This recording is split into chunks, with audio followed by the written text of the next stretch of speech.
जी नमस्कार, कैसे हैं आप लोग। उम्मीद करते हैं कि अच्छे होंगे। और आज का बहुत खास खबर लेके आया हूँ जी। खेसारी लाल यादव का संघर्ष 2 आएगा बहुत जल्द। जी हाँ, संघर्ष 2 का बहुत जल्द शूटिंग स्टार्ट होने वाला है। फर्स्ट लुक को जारी कर दिया गया है वर्ल्ड वाइड रिकॉर्ड भोजपुरी से। इस मूवी का निर्माता है रत्नाकर कुमार जी। इस मूवी का निर्देशक है पराग पाटिल जी। जी हाँ, यानी कि इस मूवी में संघर्ष 2 मूवी में जितने भी पैसे खर्च होगा रत्नाकर कुमार जी ने लगाया है। इस मूवी को जो डायरेक्शन कर रहे हैं, इस मूवी का जो डायरेक्टर है पराग पाटिल जी डायरेक्टर है।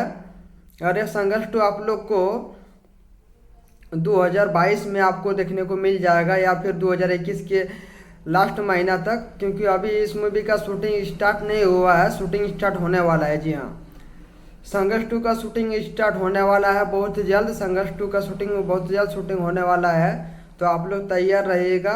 जब संघर्ष 2 आएगा तब सुपर हिट्स मूवी साबित करने के लिए, ब्लॉकबस्टर साबित करने के लिए संघर्ष को आप लोग ने बहुत प्यार आशीर्वाद दिए और मूवी को ब्लॉकबस्टर मूवी बना दिए। और संघर्ष 2 जब आएगा 2021 का लास्ट महीना तक या फिर 2022 में, तब आप लोग मूवी को सुपर हिट साबित कर दीजिएगा, ब्लॉकबस्टर साबित कर दीजिएगा, इतना प्यार दीजिएगा। तो यही आप लोग को अपडेट देना था। तो आप लोगों को अगर अपडेट अच्छा लगा होगा तो वीडियो को लाइक कर दे। अगर मेरे चैनल को सब्सक्राइब नहीं किए होंगे तो सब्सक्राइब जरूर कर दे। फिर मिलता है आप लोग को नेक्स्ट अपडेट के साथ।